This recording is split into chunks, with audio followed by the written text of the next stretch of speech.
afternoon friends, welcome back to my channel. এখন বাজে 12টা। এখন থেকে আমি আমার ব্লগটা স্টার্ট করলাম। আজকে কি ডে? আজকে কি ডে বেটু? ফ্রাইডে। আজকে ফ্রাইডে, তো এক্সট্রিম গরম। রায়ানকে আমি আজও স্কুল পাঠাতে পারিনি, সাংঘাতিক গরম। মানে ওর এত লু লেগে যাচ্ছে যে শরীর খারাপ হয়ে যাচ্ছে, তাই জন্য ওকে আজকেও স্কুলে পাঠাইনি। তো যাই হোক, ও বাড়িতে পড়াশোনা করছে। আর তোমাদের আজকে ব্লগটা খুব খুব ভালো লাগবে দেখতে। আই লাভ ইউ বেটু। খুব খুব খুব ভালো লাগবে। আজকে একদম ইজি রেসিপি তোমাদের সাথে আজকে শেয়ার করব। খুব ইজি, যেটা গরমে আমরা ইজিলি বানাতে পারি আর বানিয়ে খেতে পারি। বানিয়ে খেতে পারি, তো যেটা টেস্টিও হবে আর আমাদের মানে ভালো লাগবে আর কি খেয়ে। গরমে হাঁসফাঁস করবে না। তো জানতে গেলে ব্লগটা দেখতে হবে। তো ব্লগটা দেখতে থাকো, তাহলে তোমরা জানতে পারবে কোথায় ঢুকেছে। দেখো,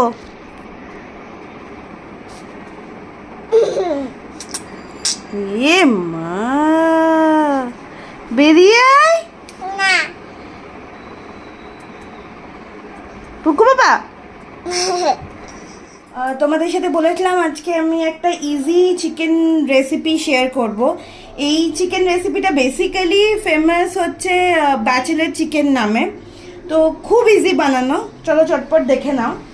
উপকরণগুলো লাগবে অবভিয়াসলি চিকেন। আমি 1 কিলো চিকেন নিয়েছি। তাই তো, তুমি 1 কিলো চিকেন নিয়েছো? আচ্ছা, এইটা ডিফারেন্ট। পেঁয়াজ কুচি 1 কিলো চিকেনের জন্য মিডিয়াম সাইজের 4টে পেঁয়াজ নিয়েছি। 4-5টা আলু নিয়েছি, ছোট মিডিয়াম মিক্স। 2টো বড় টমেটো নিয়েছি, আমার টমেটো বেশি দিয়ে রান্না করতে ভালো লাগে। গোটা গরম মশলা, এটা হচ্ছে চিকেন মশলা, আর আদা রসুন আর কাঁচা লঙ্কার পেস্ট। আর গোটা কাঁচা লঙ্কাও রেখেছি, যদি লাগে তো দেব। অনেকে এখানে তোমার জিরে গুঁড়ো ধনে গুঁড়োও দেয়, বাট আমি দিচ্ছি না। আচ্ছা, চিকেনের মধ্যেই আমি সমস্ত সব রকম মশলা ম্যারিনেট করে নেবো, মানে মাখিয়ে নেব। দিয়ে তেলে গোটা গরম মশলা ফোড়ন দিয়ে আমি সব কটা দিয়ে দেবো। আচ্ছা, ফার্স্টে আমি দিচ্ছি হচ্ছে আদা রসুনের পেস্ট। পুরো আদা রসুনের পেস্টটাই লেগে যাবে। আমি আদা রসুনের পেস্টটা দিয়ে দিলাম, যতটা আদা রসুনের পেস্ট করেছিলাম।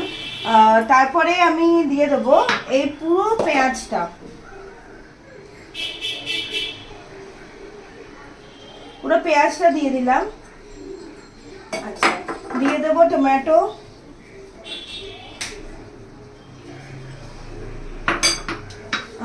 চিকেন মশলা। ও, তুমি এসে গেছো না? আচ্ছা, দিয়ে দেবো হলুদ, পরিমাণ মতন হলুদ। পরে যদি লাগে তো তোমরা মিক্স করে নিতে পারো, মানে যখন কষাবে। আচ্ছা, আর দিতে হবে হচ্ছে সর্ষের তেল। ব্যাস, আর কিচ্ছু লাগবে না। অনেকে আলুগুলোও দিয়ে দেয়, বাট আমি আলুগুলো ভেজে দিতে প্রেফার করি। আস্তে আস্তে এটাকে মাখিয়ে নিতে হবে। আচ্ছা, আমি কড়াইতে তেলটা দিয়ে দিয়েছিলাম। এবার আলুগুলো একটু একটু করে ছেড়ে নেবো, দিয়ে আলুগুলো ভেজে নেবো। আমি আরেকটু হলুদ দিয়ে দিলাম। আমি বাটিটা চেঞ্জ করে নিলাম, মানে মাখাতে না অসুবিধা হচ্ছিল। তো যাই হোক, হাত দিয়ে এমনিভাবে মাখালেই ভালো আর কি। তো ভালো করে প্রত্যেকটা চিকেনের গায়ে মাংসগুলো মশলাগুলো লেগে যায়। কড়াইতে তেল আছে, ওই আলু ভাজারই তেল। তার মধ্যে আমি গোটা গরম মশলাগুলো দিয়ে দেবো। একটু শুকনো লঙ্কাগুলো একটু ফাটিয়ে নিলাম। গ্যাসটা আমি আস্তেই রেখেছি। আচ্ছা, এটাকে একটু নাড়াচাড়া করে নেবো। করে নিয়ে পুরো মাংসটাই আমি এর মধ্যে দিয়ে দেবো।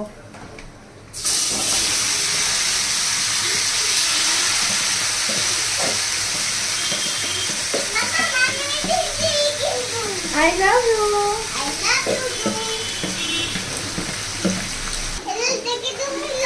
চিকেনটা দেওয়ার পর আমি গ্যাসটাকে হাই ফ্লেমে করে নিয়েছি।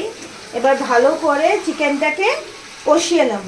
এবার চিকেনটা যখন কষা কষা হয়ে যাবে তখন আমি আচ্ছা এইটা যদি তোমরা ম্যারিনেট করে রাখতে পারো বেশ 1 ঘন্টা মতন সব মশলা মাখিয়ে, তাহলে তো খুবই ভালো, তাড়াতাড়ি সেদ্ধও হবে, টেস্টও হবে। বাট আজকে আমার সময় নেই, তাই না এই ম্যারিনেট করে রাখতে পারলাম না। তো যাই হোক, যা বলছিলাম, তো এই চিকেনটা কষানো যখন হয়ে যাবে, তেল ছেড়ে যাবে, তখন আমি আলুটা দিয়ে একটু নাড়াচাড়া করে জল দিয়ে দেবো। যেমনি তোমাদের ঝোল লাগবে আর কি, সেমনি জল দিতে হবে। আর তার সঙ্গে তো নুন আর অল্প একটু মিষ্টি, ব্যাস, আর কিচ্ছু লাগবে না। দারুণ সুস্বাদু, কিন্তু ইজি আর কম মশলাওয়ালা। এই গরমে চিকেন খেতে পারবে তোমরা সবাই। সাথে আর একটা জিনিস শেয়ার করছি, এটা খুব ইজি বাট খুব টেস্টি। আমি পেঁয়াজগুলো একদম কুচি কুচি করে কেটে নিয়েছি, তার সঙ্গে 2টো কাঁচা লঙ্কা দিয়েছি, আর এর মধ্যে শসাও তোমরা একদম ছোট ছোট করে কুচি কুচি করে কেটে নিতে পারো। তার মধ্যে একটা পাতিলেবু, ভাল লাগে তো, আর নুন। আচ্ছা, আর একটা জিনিস লাগে বাট আমার কাছে এখন নেই, একটু চাইলে শুকনো লঙ্কার গুঁড়ো দিতে পারো, ভাল লাগবে খেতে। আচ্ছা, এটাকে ভালো করে আমি নুন দিয়ে দিয়েছি, নুন দেওয়াটা দেখালাম না। তো এই নুন দিয়ে এটাকে ভালো করে মাখিয়ে নিতে হয়, মানে প্রায় একটু চটকে চটকে মাখালেই ভালো হয়। জল বেরিয়ে গেলেও অসুবিধা নেই, কিন্তু ভালো লাগবে খেতে। এটা স্যালাড হিসাবে খেলে খুব ভালো লাগে। আমি শুকনো লঙ্কার গুঁড়োটা আর দিলাম না, নেইও, আর আমি খুব একটা প্রেফারও করি না বেসিক্যালি।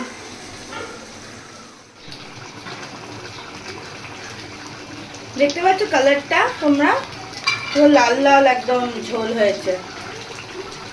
আর একটুখানি সেদ্ধ হয়ে গেলেই হয়ে যাবে। বেশ ভালো গো মাংসগুলো, তোমরাও ফ্রেশ টু হোম থেকে নিতে পারো, মানে বেশ সফট। আমার কষাতে কষাতেই অলমোস্ট সেদ্ধ হয়ে গেছে চিকেনটা।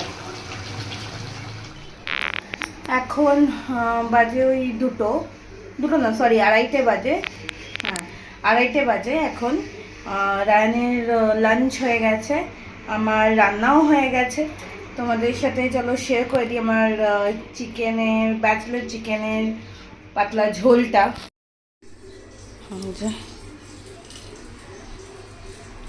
আশা করি তোমরা বুঝতে পারছো, কালারটা দেখো কি সুন্দর কালার এসছে, লাল লাল চিকেনের ঝোল। তোমরাও বাড়িতে ট্রাই করে কমেন্টে জানিও কেমন হয়েছে খেতে, তাহলে আমিও বুঝতে পারবো যে আমার রান্না তোমাদের কেমন লাগছে। আমরা এখন লাঞ্চে বসছি। সোহম তোমাদের রিভিউ দেবে কেমন হয়েছে খাবারটা। আজকে আমাদের মেনু সিম্পল, ভাত, চিকেনের ঝোল আর হচ্ছে স্যালাড। সোহম, তোমার কেমন লাগছে একটু খেয়ে বলো। খেয়ে বলছি,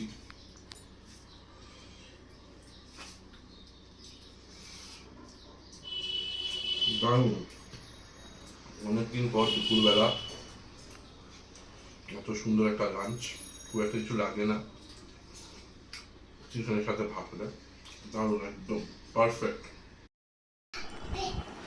এখন সন্ধে অলমোস্ট 6:15 বাজে। আমরা এখন রায়ানের কোথা থেকে আসলাম, সুইমিং থেকে আসলাম। আর সুইমিং থেকে ফেরার সময় আমাদের বেটুর ক্যাবি দাদুর সাথে দেখা হলো। ক্যাবি দাদু মানে আমার মামা। তো মামা রায়ানকে অনেক কিছু কিনে দিয়েছে। রায়ান আমার মামাকে ক্যাবি দাদু বলে ডাকে আর কি। দেখো কি কি কিনে দিয়েছে ক্যাবি দাদু, দেখাও কি কি কিনেছে, কি কি দিয়েছে দেখো।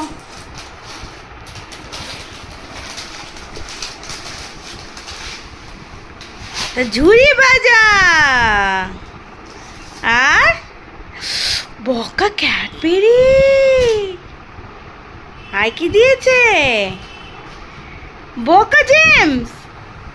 কে দিয়েছে তোমাকে এটা, কে দিয়েছে বেটু? ক্যাবি দাদুকে তুমি থ্যাংক ইউ বলেছো? বলো থ্যাংক ইউ বলে দাও, বলো লাভ ইউ। আর তুমি ক্যাবি দাদু দেখবে তো, তুমি একটুখানি ফ্লাইং কিসে দিয়ে দাও ক্যাবি দাদুকে আর ক্যাবি দিম্মাকে। এখন বাজে 8টা। আমি রায়নকে পড়িয়ে এখন আমরা বেরোলাম, আমি আর সোহম বেরোলাম আজকে। রায়নকে নিয়ে বেরোয়নি, বিকজ আমি আজকে যাচ্ছি হচ্ছে পার্লার। চুলের অবস্থা এক্সট্রিম বাজে, আমার অনেক দিন হেয়ার কাট হয়নি। সেই দুর্গাপুজোর সময় হেয়ার কাট করেছিলাম, তারপর থেকে হয়নি, পুরো ঝাড়ুর মতন চুলটা হয়ে গেছে। একটা হেয়ার কাটের দরকার, নিজেকে তো প্যাম্পার করা দরকার, তাই না বলো? এটা সবচেয়ে বেশি দরকার। তো নিজেকে প্যাম্পার করতে গেলে লোন যাওয়া খুব দরকার। তো যাই হোক, লোন যাচ্ছি।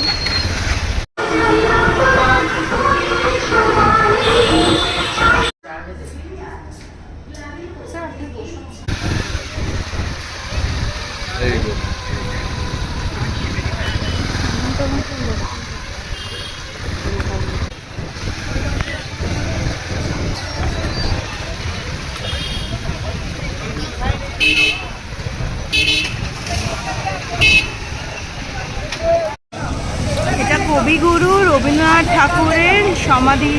আমরা এখন ভূতনাথ মন্দিরের সামনে। জয় ভূতনাথ।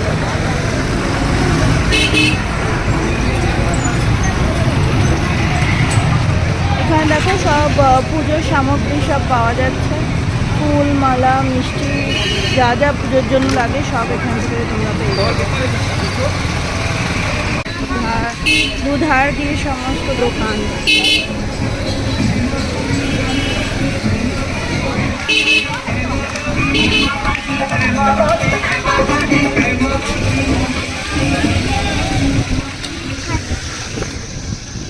নিউ হেয়ার কাটে আমাকে কেমন লাগছে জানিও তোমরা প্লিজ।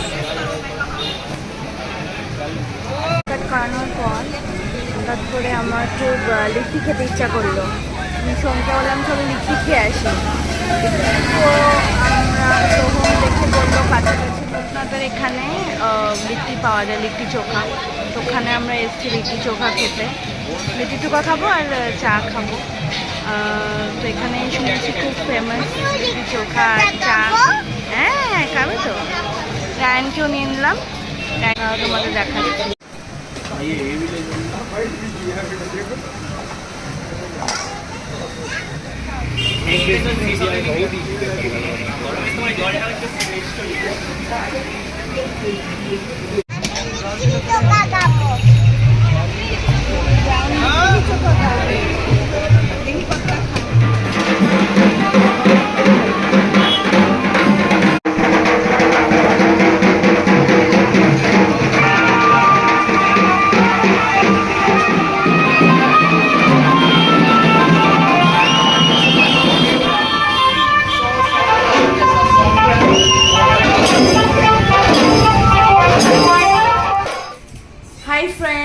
এখন বাজে হচ্ছে অ্যারাউন্ড 11:30। আমরা লিট্টি চোখা খেয়ে আর লিট্টি চোখা প্যাক করে আর হচ্ছে আর কি খেলাম আমরা ওখানে, চাটা জাস্ট দুর্ধর্ষ। কোনো তোমরা একবার গিয়ে খেও। আমি মানে বলবো যে লিট্টি চোখা যদি নাও খাও, চাটা তোমরা খেও, জাস্ট ফিদা হয়ে গেছি আমি চাটা খেয়ে। যাই হোক, তো ওই খেয়ে তারপরে আমরা বাড়ি ফিরলাম। মাদের বাড়ি গেছিলাম, মাদের জন্য একটু নিয়ে এসেছিলাম। তো মারা খেলো, তারপরে রায়ান ডিনার করলো ওখানেই করে। এবার আমার না চাটা খেয়ে যেহেতু আমার দুধ চা খুব একটা স্যুট করে না, ওটা আমার খেতে ভালো লাগে, বাট ওই আর কি গ্যাস ফর্ম হয়ে গেছিলো একটু। তো আমি ভাবলাম আচ্ছা ছেড়ে দিই, কিছু খাবো না। কিন্তু বাবাই মানে আমার বাবাকে আমি বাবাই বলে ডাকি, তো বাবাই রুটি আলু চচ্চড়ি খাচ্ছিলো, সাদা আলুর চচ্চড়ি। এবার ওই আলু চচ্চড়িটা দেখে আমার এমন লোভ লাগলো, এই মাকে বললাম আমাকে হাফ রুটি দাও আমি খাই। তো ওই বাবাই বললো ঠিক আছে তুই আমার থেকে খা, আমি মানে তোকে খাইয়ে দিচ্ছি। তো যাই হোক, যতই তুমি বড় হও, বাবা মা যদি খাইয়ে দেয় তার থেকে ভালো আমার মনে হয় এখনো অবধি কিছু হয় না। তো আমি মাঝে মাঝেই বাবাইয়ের থেকে খাই, মানে বাবাই আমাকে খাইয়ে দেয়, মা আমাকে খাইয়ে দেয় এখনো অবধি। তো যাই হোক, তো ওই তো বাবাইয়ের কাছ থেকে আমি খেয়ে নিলাম। তো যাই হোক, তো তারপর আমরা বাড়ি এলাম। বাড়িতে এসে এখন রায়নকে ঘুম পাড়াবো। ব্যাস, আর কিছু নেই আজকে করার। এরপরে সোহম ডিনার করবে, আমি ব্লগ এডিট করব, এডিট করে ঘুমিয়ে পড়বো। কালকে ছুটি, সোহমেরও উইক অফ, রায়ানেরও তো স্কুল ছুটি। এমনিই তো সারা সপ্তাহে পাঠাইনি, মানডে থেকে পাঠাবো। মানডে থেকে ওদের 8টা থেকে স্কুল আজকে ইনফর্ম করেছে, তো মানডে থেকে একদমই পাঠাবো মানে ইচ্ছে তো আছে। দেখা যাক, যদি সব শরীর ঠিকঠাক থাকে তাহলে তো পাঠাবো। ঠিক আছে, চলো, আশা করছি তোমরাও খুব ভালো আছো, সুস্থ আছো। এই গরমে মানে সুস্থ থাকাটা খুব দরকার। তো ঠিক আছে, চলো, কালকে আবার দেখা হবে তোমাদের সাথে। Good night, tata, bye bye.